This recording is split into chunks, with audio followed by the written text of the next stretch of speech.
I didn't have any idea just from running the street. All of the apartments that have two doors facing the front. Understood. Facing the street, yeah. Okay. All on outer drive and no doors. Sure. Okay. Thank you.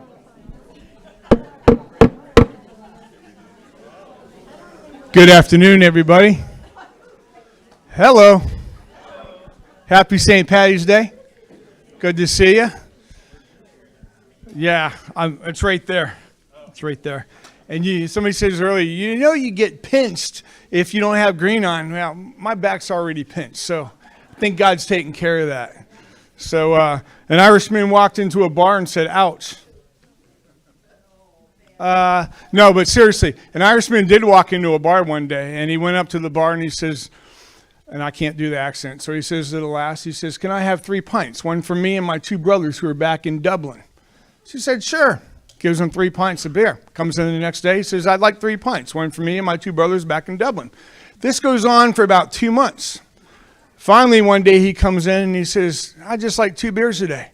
She said, what happened? One of your brothers passed away? He goes, no, I decided to give up drinking. Happy St. Patty's Day. With that being said, I'll call up Pastor Elliott to kick us off for our March Town Hall meeting. Which one of us is Irish? All right. Well, welcome everyone. It's wonderful to have you here today. Let us bow our heads in prayer. Dearest Lord, Heavenly Father, we give thanks and praise for the beauty of this day, for the cool weather that has come. Help us to see the treasure that you give us every day in our weather. Help us to treasure always all that you've given us here at the Lutheran Haven, this place that you've planted and now continue to sustain. Keep us now during this meeting so that we might hear all of these things that are going on here. We ask that you would guide us in our discussions and in our lives, so that we might not only be serving one another, but also glorifying you. This we all ask in Jesus' name. Amen. All righty. Well, that's right. I have to run the clicker. After 7 years, he's letting me run the clicker. I've graduated. All right. So as always, we start off with worship times, and these worship times are good for Lent and Easter. Of course, the sanctuary worship times on Sunday morning are 8, 9:30, and 11. The generation service, which is the one for the little ones and the young families, is at 9:30 in Founders Hall, and fuel is at 11 a.m. in Founders Hall. With the 9:30 a.m. service here in the harbor, which is a really unique service. I don't know if you've ever been there, but it's a service for those of us who are probably a little bit less mobile. There's no standing, and we bring communion to you in your seat, so it makes it very easy. In fact, it's a lot like the afternoon divine service, except that I actually wear a robe. All right. Monday night service continues at 7 p.m. in the chapel. And the afternoon divine this month is on March the 26th at 1:30 p.m. Lenten worship continues at 8:40 a.m. in the sanctuary and 7 p.m. in the sanctuary as well. Monday, Thursday worship, we'll have worship at 10 a.m. in the sanctuary, 2 p.m. in the harbor, and 7 p.m. in the sanctuary. Pick one. They're all going to be the same. All right? Communion at every single one of them. So pick one and come. We appreciate you coming and worshiping. Good Friday, their 10 a.m. service in the sanctuary is has communion. It is the Passion of the Christ, I guess, and out of the John's Gospel. And then at 2 p.m. in the harbor and 7 p.m. in the sanctuary is the service of darkness. Now, of course, at the harbor, we can only make it so dark because of the rules regarding lighting, but we'll dim it down as much as we possibly can. All right. Bible studies continue Monday in the Harbor Hall at 10 a.m. You know, there's only 1 or 2 people that come to that Bible study. So if you need a Bible study, it's a half an hour long. I encourage you to come and help support that Bible study in the Harbor Hall. 11 a.m. in the lodge. That's also a half-hour Bible study, and then with Pastor Fairchild at 1 p.m. over at the Landings Harbor on Mondays. There's no Bible study this week over at the church for men and women's Bible study, and also there will be no Bible study during Holy Week over at the church. Those 2 weeks, we're going to just cut it off. Community Night Bible Study at the Haven resumes right after Easter. And no, I haven't picked the subject yet, so if you have something you want to study, let me know. All right. So, starting April 12th, the Sunday after Easter. Starting April 12th, the first Sunday after Easter. Everybody heard that, right? Okay.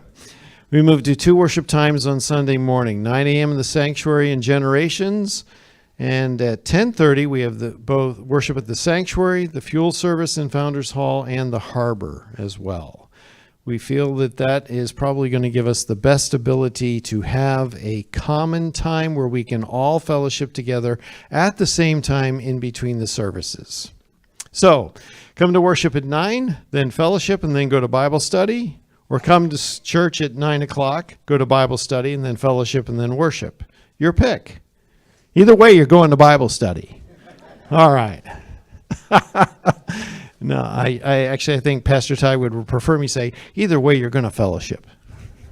Because that's really what he wants you to do. He wants you to fellowship.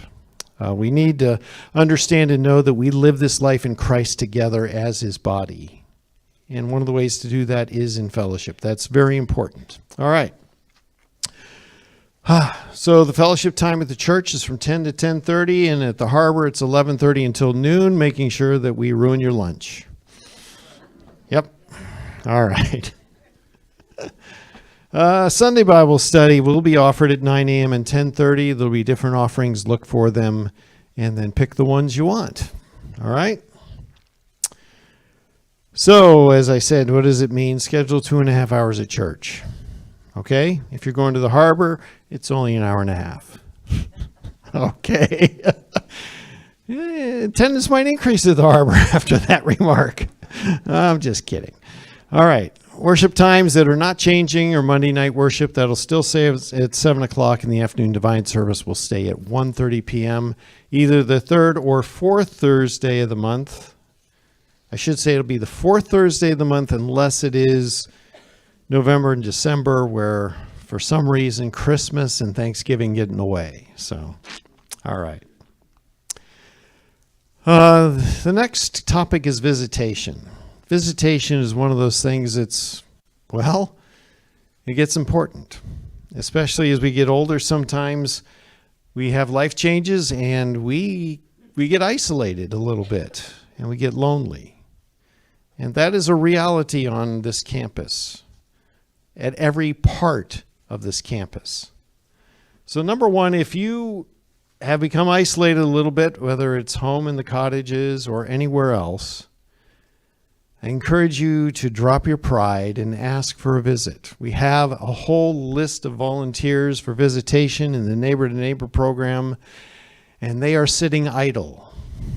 They're not being used. So, even if you're not lonely, you just want a new buddy, call and ask.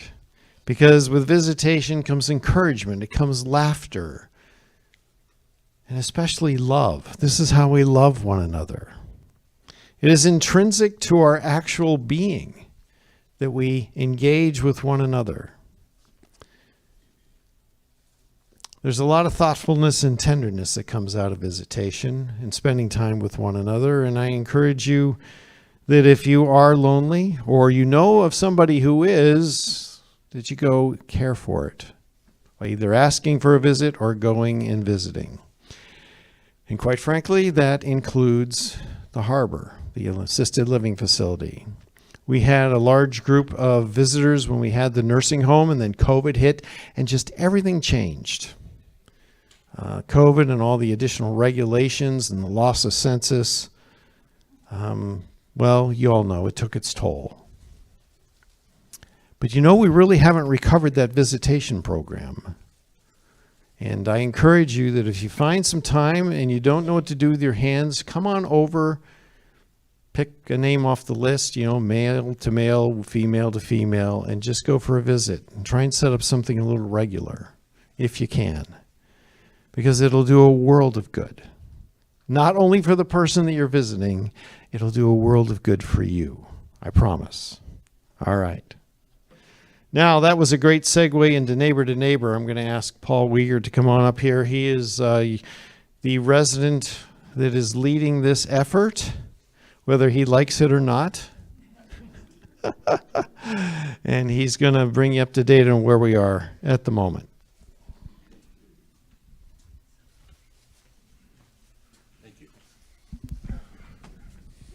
How steady is this podium? You'll find out.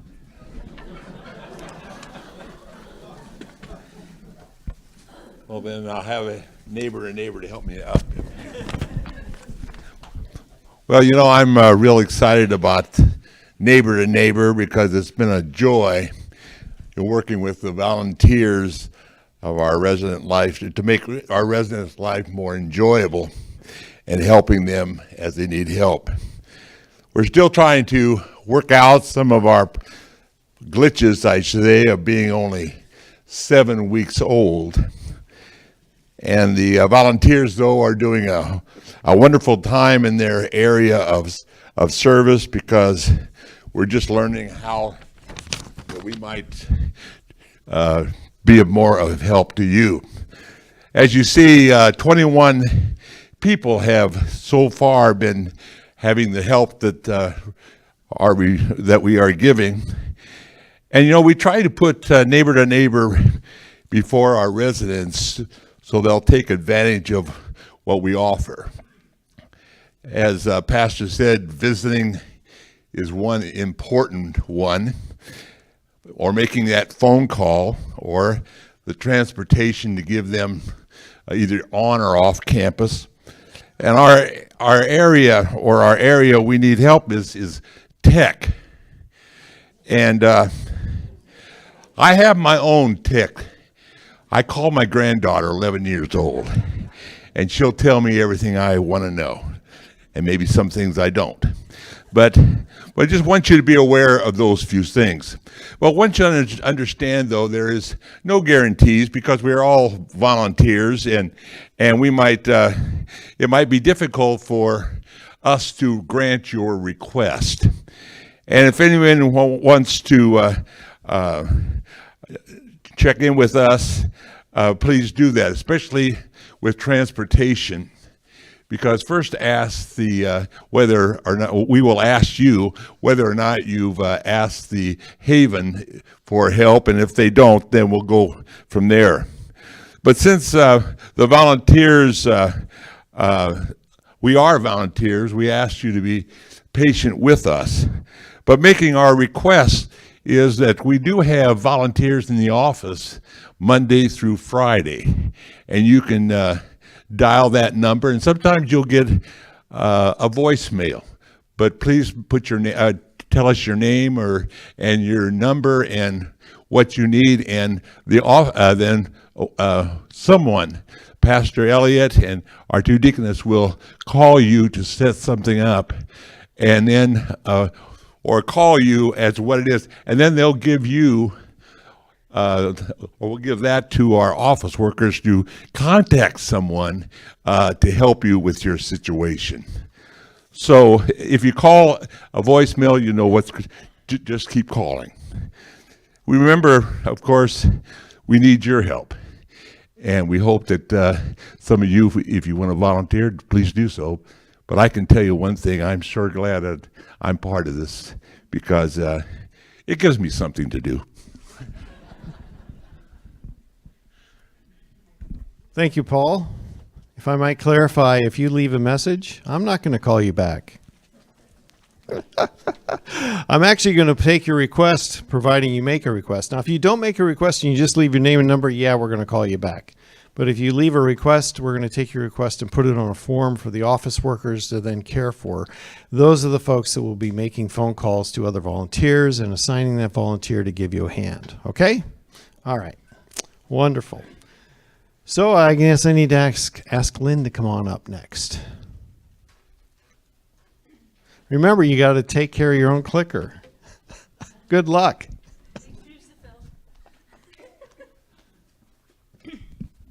I'll probably do it wrong. All right, so activities. So the Shamrock and Run was this past Saturday. We did get an award for the largest team. I think it was third year in a row, maybe fourth, but I know it's definitely three. We also had some winners in the age group. So Denise Schmalzy came in third, Marianne Callaghan came in second, Julie Cable in third, Don Oman in third, Gary Law in second, and Warren Heinzelman in third.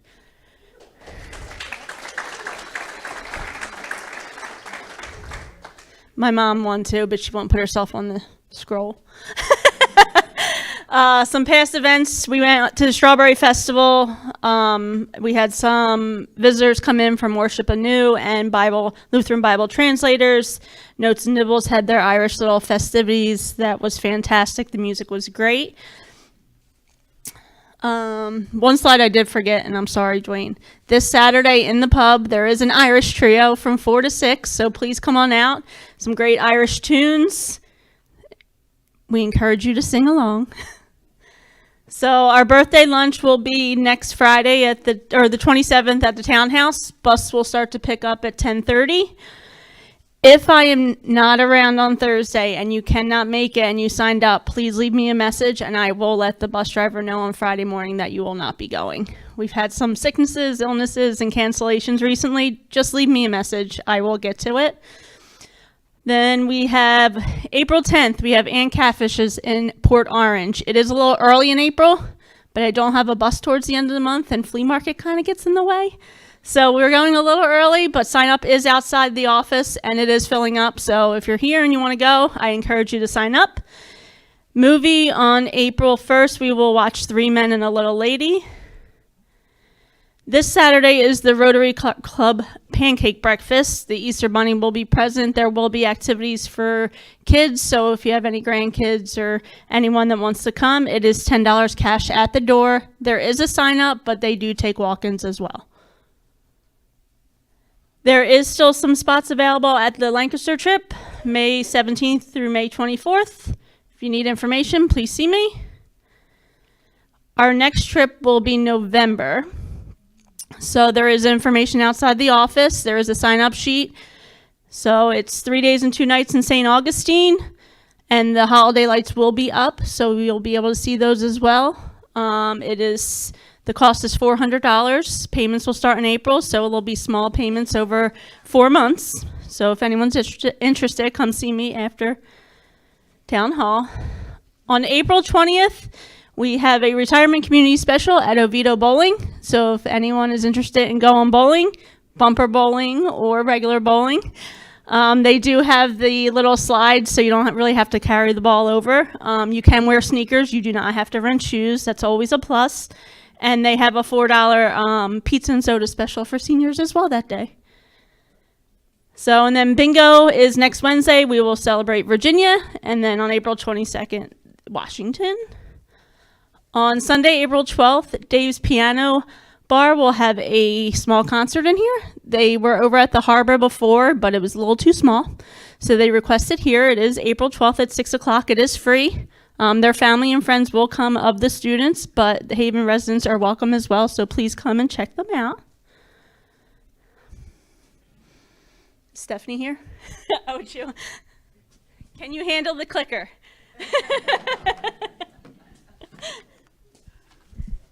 Great question. You watch, it'll stop working for me. That's how it always is. All right, we have one slide for marking. I'm playing Stephanie today because Stephanie's son is on spring break. And so we have some new residents, Beverly and David Summers. They are now residents of the Harbor. Jeez, oh, Pete, I'm so sorry. The Landings. Faux pas, 215. Many of you know them from St. Luke. We're glad to have them here. And they come all the way from Winter Springs, I believe it is. So if you see them on campus, say welcome to them. Let them know that how much we appreciate them being a part of our community. All right, now you get me next. All right, so this upcoming Monday, March 23rd, the gym expansion starts. They're anticipating about a week, okay? That means that the doors to the gym and Vince's office will be locked and cordoned off, and you will not be able to go in there for the entire week. They're taking the wall down between the gym and Vince's office. They're actually going to build him out a little office space over here. And we got the new flooring in, so they're continuing the gym flooring all the way across. They anticipate to be about 90% done, and that's being cautious. Hopefully it'll be 100%, but 90% by the following week. And when I say 90%, because that means that they might just have some touch-up paint and things to do in there, but nothing that'll prevent us from getting back in there. I say all that, and the reason why we shut the whole gym down is because I need them to go pretty quickly on this renovation, because right behind our Oriental panels over there is boxes of equipment, new gym equipment that just came in. And so I've got a delicate dance to do on the heels of their project wrapping up. I've got to line up the company to come out, take all that stuff out of the box and reassemble it in the gym so that we have this ready to go for flea market week. We need every square inch what's that? Yeah, you'll get it in a second. I'm not there yet. So I'm just letting you know that's what's going on. It'll look really nice when it's done. It really expands the area. Vince is excited. I think most of you who have been knowing about this project are excited to see that come to completion. So again, that starts next Monday. And then the following week, hopefully we'll wrap up. We'll get that equipment out of there and the gym will be back open. So pay attention to the scroll. We'll let everybody know when it's ready to go. All right. We're going to start posting some stuff on our marquee sign. You probably have seen a couple of things up there, at least one thing. 2 weeks ago for National Employee Appreciation Day. That's a new word. To add that one in there. Yeah, I can't even remember how I said it. For that day, we actually were able to put a slide up on the marquee sign. So I've been fiddling around, got my training done on the system, and am now learning how to put slide decks together to get them up onto the marquee sign up there. Some of the things that we want to advertise, our occupational and physical therapy departments, the harbor, the lodge, home health, flea market, right? We'll be able to put that up there as well. Just to clarify, most of you know this, but believe it or not, I've had some comments or questions. Well, are we going to put scroll announcement? No. Our scroll announcements belong in our scroll. They're for our community. This is external advertising, all right? And the other thing that I do want to mention is that Jerry and I are working with somebody on getting a new graphic to put up there for our Lutheran Haven logo. So I was able to pull our graphic, our logo in there and populate it, but it doesn't pixelate properly. Most of us who knows what it looks like, we can read it, and that says Lutheran Haven. To an outsider, when you're back a ways, it all blurs together. It's because it wasn't meant to be pixelated the way it is. So we're working on with somebody to get a proper logo up there so that it reads nice and pixelates properly on that front sign. All right, and then lastly, flea market. That's right around the corner, Saturday, April 18th. That previous week, starting that Monday, we will start setting things up. And so with that being said, Marilyn, please, now's your opportunity.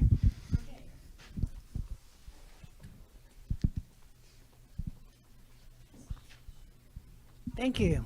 It's so nice to be here in person. We've been watching you online on TV at home the last 2 months, but I had to be here to give you these. These are the first time I think they're going to be out. We have new flea market flyers thanks to Lynn, and they're very pretty. And once again, we have a large, and then we have a smaller one. Sometime soon, we will be posting these in your mailboxes, giving you a couple of them. But I'm going to go ahead, as I like to do, and deputize all of you and ask you to please try hard. Next time you're going to, especially doctor visits, grocery stores, restaurants that you frequent often where you feel like you're family to them, and even if you're not, bring them along and say to people, hey, do you like sales? Do you like flea markets? Because our community, Lutheran Haven, is about to have one again. We do this every so often. Here's a flyer for it. And can you please post it in your employee staff lounge kind of thing? We used to try to post them on the windows. Stores don't much like to do that anymore. But let the employees know about it, because they in particular enjoy being able to find a place where they can get some real good bargains. Just let them know about it and ask them to post it back there, share with their employees. And if you get more opportunities, do. I post on my own Facebook page, and if you see somebody else posting it, because you don't happen to be my Facebook friend, but you can be if you want to, just ask me, please share that too. We're just trying to get it all out. Happily, we get it out to all of the different the marketplace associated places, like the buy, sell, free kind of things in the area. I'm sending out an email today to the area churches, sending this along, asking them to post it. And just help me spread the news, because it's a wonderful activity, a wonderful opportunity, especially in these days where everybody's counting their money, to come and find a few little things that will help them and help us at the same time. I'm going to put a whole pile of them over there, so if you want to take some today, you're definitely allowed to have more than one. Don't mind that at all. So take some home with you today if you want to, but they'll be showing up in your farm box sometime soon when it gets warmer. Thank you. Thank you, Marilyn. And just the last things on the flea market. Obviously, on the first day of flea market week, the 13th, Coffee Klatch is canceled. And the following Monday, the 20th, we will probably, weather permitting, we'll have the Coffee Klatch poolside, and that's because we've got to come in, and it's going to take us a while to tear down all the tables, clean the floors, and all that stuff. We just physically can't get Coffee Klatch set back up for that day. So that will probably be out poolside. Also in your farm box, you will find another one, and this is to advertise the Christmas in July, save the date, and so forth. So that's also, I forgot. All right. Thank you much. All right. With that being said, then, moving right along, our favorite, everybody's favorite leprechaun. Come on. Why aren't you advancing? Yeah, no, see? See if I ever give it back to you. Next time I'm going to pull the plug out of it and see if you know how to work it. Jerry. All right. That was good. Good one, Lynn. There'll be something in your check for that one, for the good one. Well, happy St. Patrick's Day, everybody. Thank you so much for joining us today. A couple quick things. How about the Haven Shamrock team? Third year in a row, most participants. How many do we have? Six top finishers, right? So I'd say aging in place is happening right here. I also want to emphasize, go back to emphasize what Pastor Elliott said earlier about visiting and all the wonderful things that come with visiting. And that's part of aging in place too, is that socialization, that community, that sense of community. And we have several groups of people that really have contributed to that. And I think we've had a veterans group meeting over at the pub. We've had the Haven on Tap group that has had events and things over in the pub. All that involves visiting. That's people getting together, sharing, having fellowship. It's all part of it. So I want to thank you, Pastor, for emphasizing that and kind of being a push. And Paul, thank you on the neighbor to neighbor for bringing that going. It's those are just both wonderful things. So as we go through, let's see. Hopefully, yep. Wow, that came out smaller than I thought. Hopefully on the next ones it'll be bigger, but today I'm just going to talk a few things on the financial update, and then go over some of our current operations focus now. I try at each meeting to maybe present a little bit on a different facet of our finances or our operations. So today we're going to kind of focus on an area of finance and some of the operations stuff. So yeah, that's a little better, but boy, it sure didn't translate over very well. So for our first thing is the audit, our fiscal year audit for last year. We finally got that done. At the last board meeting, or we had a phone teleconference board meeting a couple weeks ago, and the auditors presented the results. The board approved those results. The auditors can't release the report yet. They're waiting on a couple of letters to be signed, and then they'll be issuing the report. It was there were no surprises on there. From what we saw, we got a what's considered a clean opinion, which is what in accounting terms is called an unqualified opinion. And there were no major items noticed. So we'll at next meeting I'll be able to share some more of those results. Results through January, we're still behind budget.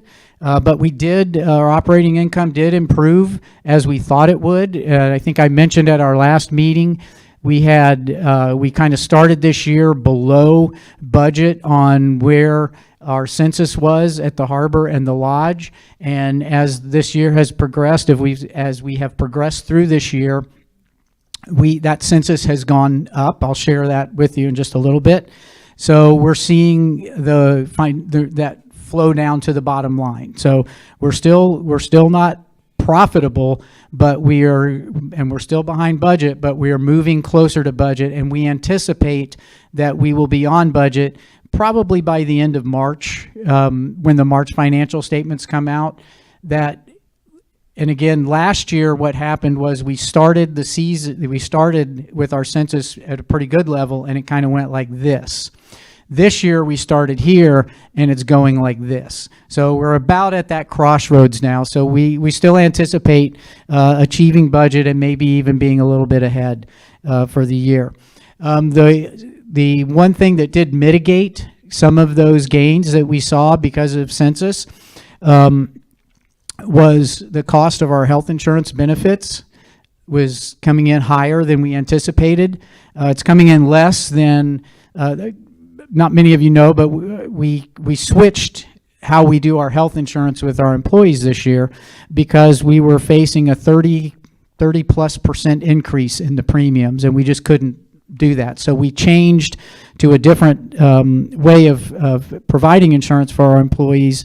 And since it was the first year, we just kind of took a stab in the dark. And so we came in a little bit under, but we'll see how that plays out throughout the rest of the year. As I said, I anticipate February and March to continue the improvement in the budget performance. January was better than December better than November, and we want to keep that trend going. And from what we've seen so far, that trend will continue to go. So that's, oops, wrong clicker. This one doesn't work. Change to the TV channel. We'll talk a few things about current operations. We'll talk a little bit about occupancy and marketing, a little bit on the capital projects. I don't talk about those a whole lot, so I thought that would be something we could look at. We're looking at technology projects as well, and then we're already starting to think about our 2027 budget. We had a lot of good feedback from last year in terms of ideas and what to think about and how we might look at doing things differently, so we're going to start doing that now.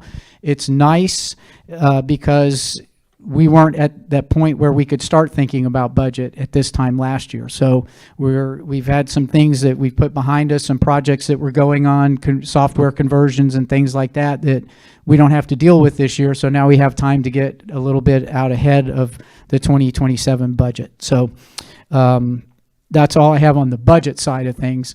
On the occupancy, you can take a look. You can see it starts on the I guess the left side from where you are. We start with where we ended last year. We look at where we are as most recently the 13th and the 15th for the ALF and ECC, and then we look at where we are year to date January. So we are at currently we're at just under 94% occupied in the independent living area.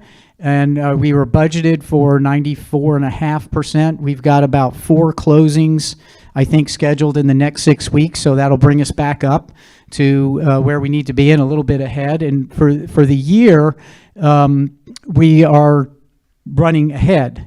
So for the year to date, we're on the independent side, we're at 95% occupied for September through. Our average occupancy was about 95%. So we're still running ahead of budget there. On the assisted living and residential health care, is what we call the combined. You can see at the end of 25, we were at 53%. As of today, even, we are at 71%. It's been a really nice turnaround, and that's what's driving our financials right now, the improvement in our financials. We're still currently where we wish we had been to start the year off. But so year to date, we're only 56 or 57%. Our budget was to be right around 65%. But as we sit today, we're at 71%. So we just want to keep that momentum going on the occupancy. So that's where we are with the with that. We have, I forgot on that last slide, we have a wait list of approximately a little bit over 100 people on the wait list for independent living. Clarifying that doesn't mean they're ready to move in tomorrow. Some of them are on that list because they want to make sure when they are ready, they're coming in. But that number has been consistently over 100 for the last 4 or 5 years. So it's a strong number. It's been very steady, and we're very proud of that. And a lot of that, we'll get there in a second. If we look at our marketing efforts, we're going to continue to do what we've been doing. We've got community engagement, we do direct mail, we do print advertising, we have some digital marketing that takes place. We have multiple campus events, and when we bring in outside groups, those are marketing events. When we have our pancake breakfast, that's a marketing event. We have flea markets, marketing, all those community events and things that we do and that we hold on campus.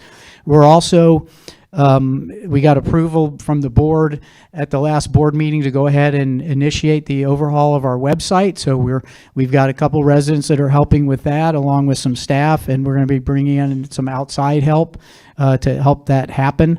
And then the last marketing effort is you.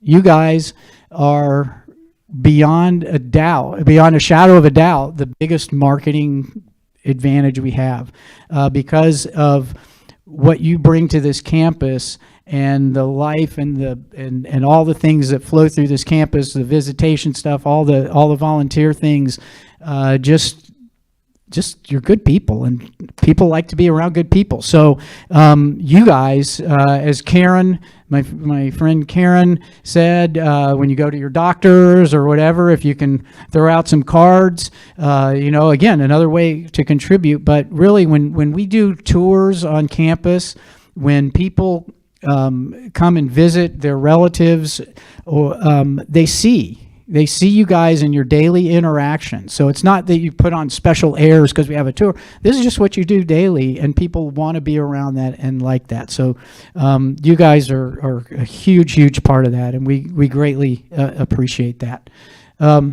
Next, I'm going to move on to capital projects. I'm trying to stay. Somebody told me to go quick today, so I'm trying to go quicker. But so our capital projects. This is our capital spending. So up at the top, you'll see CY and PY, that's current year and prior year, and that's how our capital dollars were spent. So in the prior year, we had 36% of our dollars spent on what we called repositioning projects, primarily the harbor and the lodge, all the upgrades and things that we were doing as part of our repositioning effort.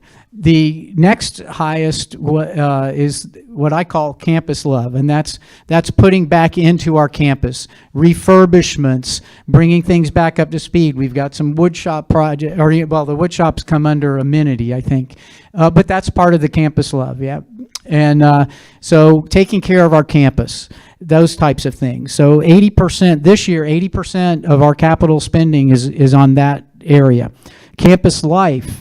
Again, that's going to be some of our amenities and wish list items and things like that. That's a small, relatively small percent. The big one that affects us a lot and that we really can't plan for is what we call our unexpected or contingent capital spending. So you can see that this year, of the money we've spent this year, 13% of that has gone for unplanned repairs. The HVACs, I'm trying to think a couple of the others that have come up, but if you look a little further down, you can see on this contingent side, we've already spent almost $80,000 on those types of repairs for the campus. And we just can't plan on those. So that just kind of gives you an idea of how our money's spent. On the annual budget, that's something that we set back in July as part of the budget process, so it's kind of a stab in the dark. But however our actual spending shakes out, it doesn't necessarily have to align with the budget, just the bottom line has to. We got to stay within that budget. And I say that because that affects the timing of certain projects. We look at our cash flow, we look what's coming in, we look at the estimate, and we might pull back on some projects, we might push forward on some projects. Two that come to mind, and one which many of you are aware of, is the wood shop, is a great example. That has been in our budget for at least 3 years, I think. I think this is the third year it's been in there. But the previous 2 years, we had so many other things that we just didn't have the capital dollars to do it. This year we have it, and it's a priority project for us. So far this year we've spent about, and this is through March, so this is as of last Friday, we've spent about 44% of our budget, our capital budget so far this year. And we're about halfway through the year. So we're monitoring that, and we're staying very, Raleigh and myself and Michael look at that on a weekly, sometimes, but always on a bi-weekly basis, but sometimes on a weekly basis as well, depending on the project. So when we look at our capital projects, I want to say this, all of these aren't capital projects. Just that top line right here is capital projects. These are work orders.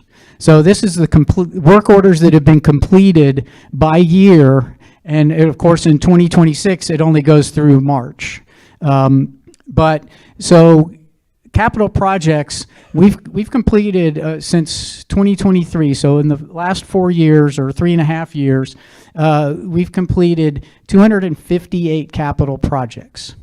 So a lot of those are refurbishments. I think we've gotten, done 83, right around 80. So about a third of that has been refurbishments of our cottage units and landings units as they turn. But that's a fair amount of projects that are going on. You look at the remainder, the work orders that have been completed, and you can see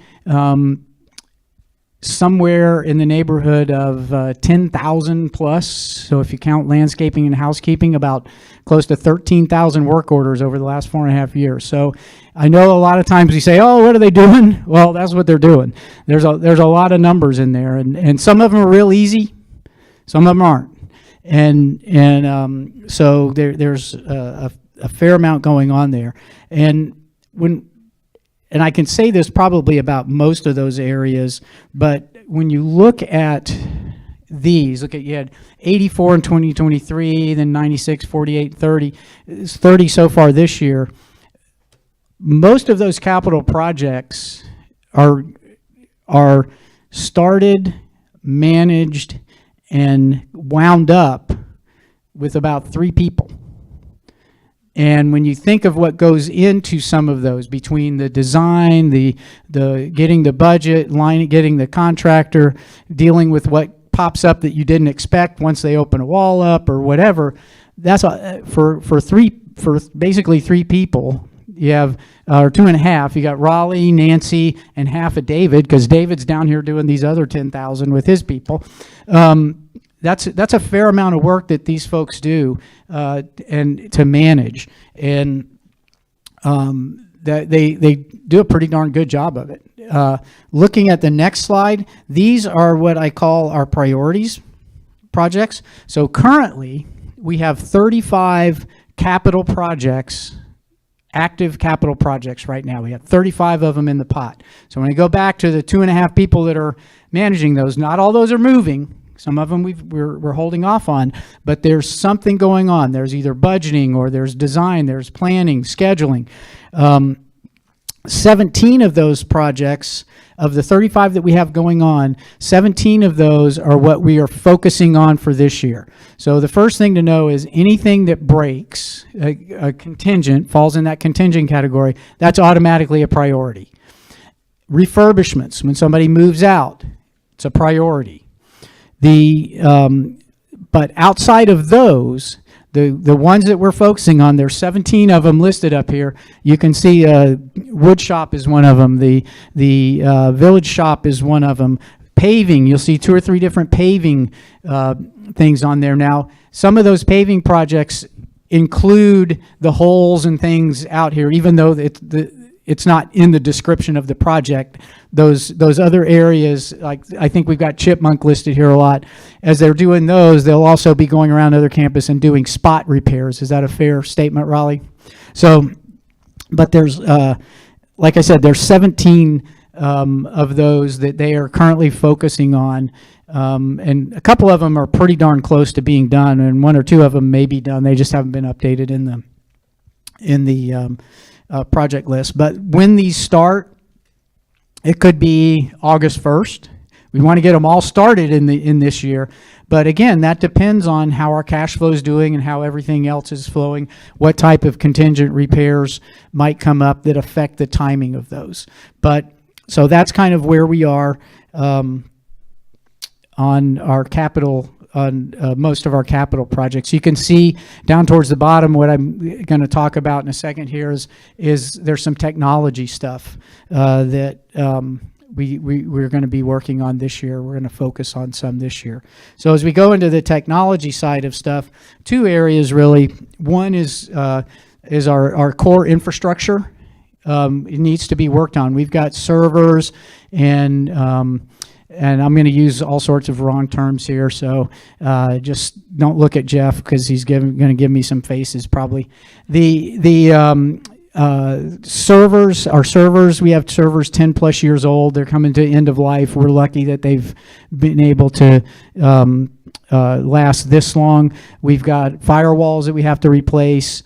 And we're looking at some fiber. AT&T is going to be, is that right, Jeff? AT&T is going to run some fiber. We ran fiber years ago for our stuff. AT&T is going to come out and put some more fiber in, and I believe that's at no cost to us, right? So AT&T is going to do that. We had to pay for the fiber that we put in, but it's time to do that. More and more and more of our Haven infrastructure relies on the computer and relies on the data. And if we don't invest in that's as important an infrastructure as a road or anything else, and maybe even more important since so much of our data lives on that. And so this year, that is one of the priorities, is to get that core of our infrastructure back in line. And thank the Lord that we have 1.25 IT team between Juan and Jeff that are so forward thinking and care so much about the Haven that they don't just go out and buy stuff. They think, okay, where's the technology going? What can we buy today that's going to serve us for the 10 years that we had before? And we're just, other places that I've worked with other IT departments.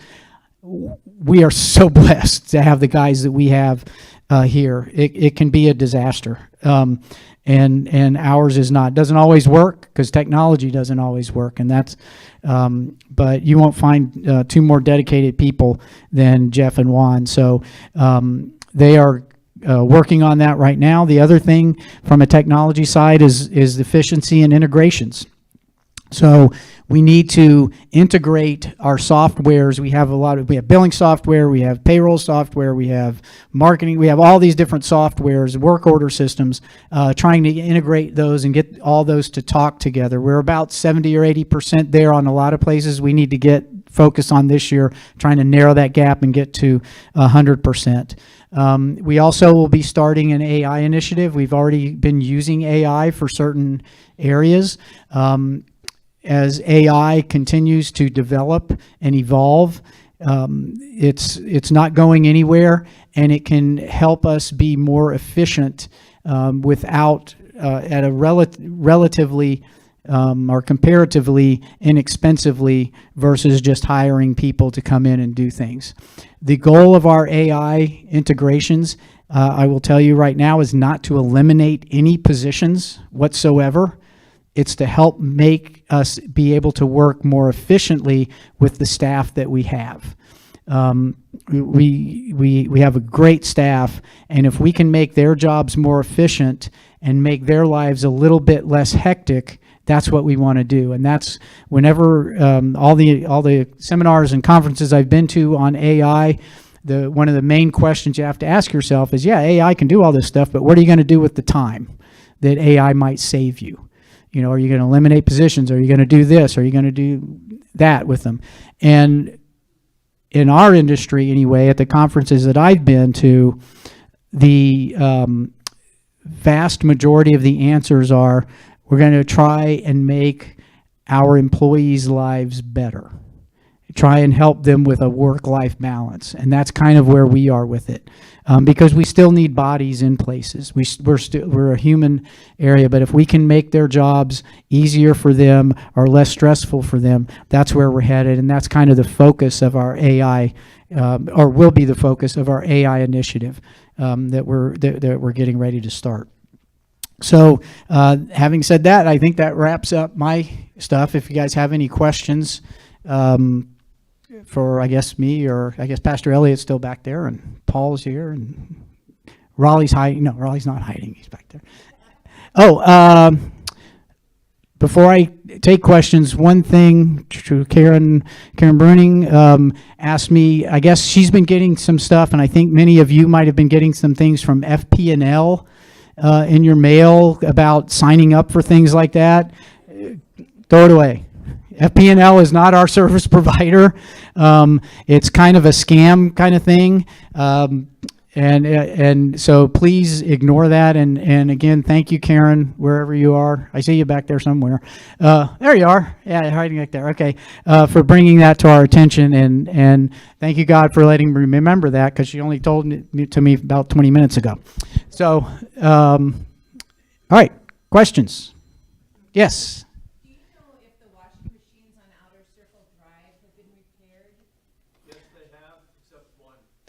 The washing machines on Outer Circle Drive, all but one have been repaired. The question was, have they been repaired? And the answer is all but one. All right, let's see. See if I have anything from Lynn here. Nope, okay. Anybody else? Yeah, yes, ma'am.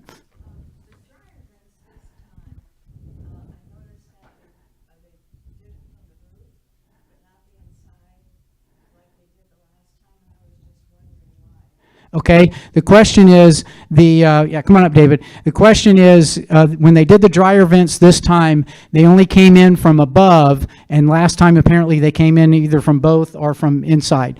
So, David, will you please answer that question? Because I have no clue. Half of me will answer it. Yeah.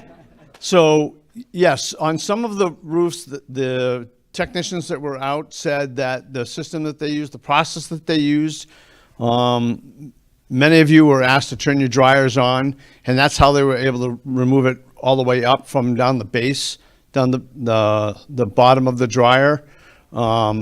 If there's an issue, if there were remnants or whatever left over, just put a work order in, let me know, and we'll have the guys check it out. So in other words, you're saying that during the process, they were told to ask us to turn on the dryers? Yes. When they were going around, they had asked some of the residents to turn the dryers on just to get them running, get the air flowing up there. It wasn't obligatory, meaning that you didn't have to do that, but it did help the process. Okay, thank you, David. Any other questions? Wow. Oh, wow, almost got. Yes, ma'am.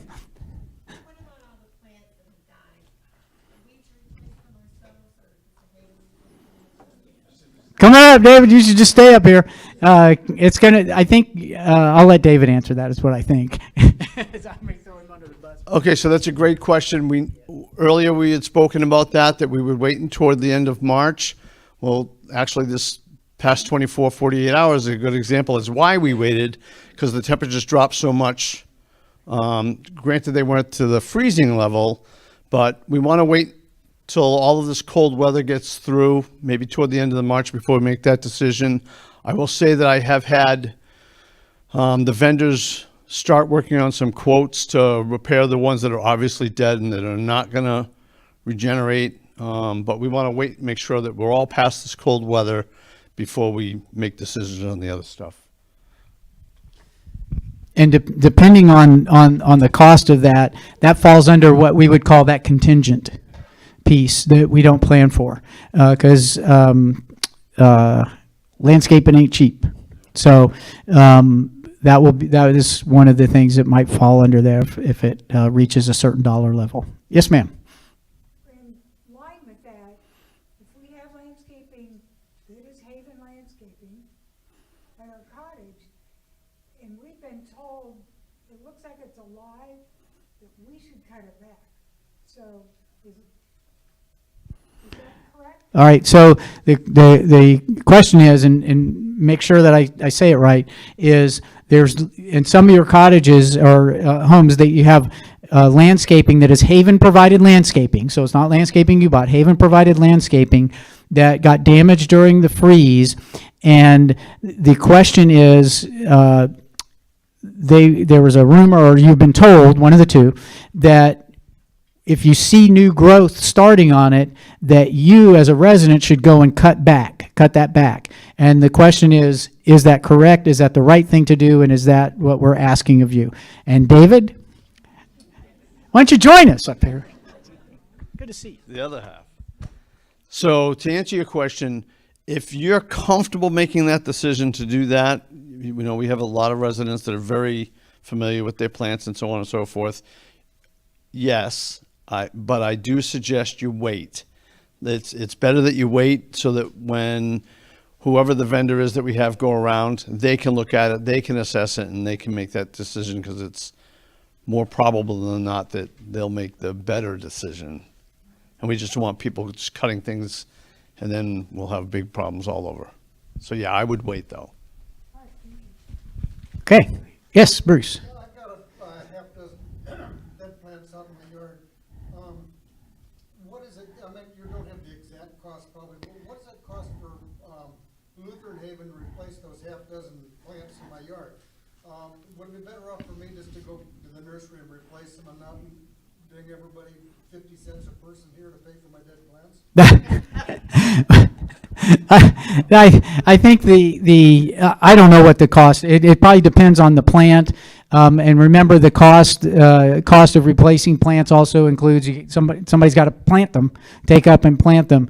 I think if it's Haven plants, I wouldn't encourage you to do anything. Let the Haven take care of it, because that's part of our responsibility to do that. So if it's plants that you planted and you're responsible for, then yeah, have at it. But I would go ahead and because at the end of the day, we probably end up coming out cheaper buying bulk and all that kind of good. And yeah, we know nobody likes to see the brown, but just have some green beer and look out through there. Maybe things will start looking green. Put on your green color glasses. But yeah, I mean, it's a wonderful thought to just go ahead and save the Haven the money and go and do it. But in this case, I think it's better to just let us handle the plants that the Haven's responsible for. Yes, sir. Has the feed from the church been improved? The church service? Okay, so the question is, has the feed for the church service been improved? I would say yes. I think from what I understand, first, again, to our IT team, they came up with a solution that we believe is going to be a great solution going forward. I think there's some Jeff, there's still some tweaking left to do on that, or are you pretty much good with where it's at? What? It's pretty much done. I think last Sunday, my understanding was that we got 0 complaints about the service. If you notice now, if you go to the church channel now, you'll see that there's pretty much constantly a service or something playing on that. Used to be you might see a commercial or it would be stuck with a sign on it. I don't think you'll see that anymore. Jeff basically wrote a program to take care of this, and he in doing so, basically it just goes out, and whatever is on the schedule for the church, it goes and grabs it and puts it on our church channel. So even if some of the memorial services for some of our residents are televised via the church, if they're going to put it on their YouTube, you'll be able to see it on the church channel now. So it is. So Hank, to answer your question, it's been improved. It was a long road, and hats off to Jeff and for taking the time and finally getting a solution to that issue. Yes. Did Duke Energy ever tell you why some of Outer Circle lost power for about 6 hours? Did Duke Energy happen to tell you why some areas on Outer Circle lost power? They didn't tell me the specific reason, but it has something to do with, so there's a street light on the corner of Fountain and Haven, and the wiring that goes down underneath to a transformer. I don't remember the house number, but there's a transformer in the back over there. Something failed in the transformer. So they're in the process of repairing. Well, they've got that working, but it's interfering with the light post right now. So it has something to do with the transformer. I believe it has something to do with the transformer and my limited electronic. Well, I concur, David, with their thing. Anything else? Oh, I see a hand back there. Yeah, just one more thing about the plant. Mm-hmm. Since we have so many that are needing to be replaced, could we possibly look into more cold hardy varieties? Like I have Nandina in my yard, which is doing beautifully, despite the freeze, but the other ones in front of it, gone. So just a thought for the future as far as planning. Sure. David concurs. So the question is, should we get some more? My buddy here, David, concurs. Can we get some more cold hardy plants as we look to replace it? Let's look for some more cold hardy plants.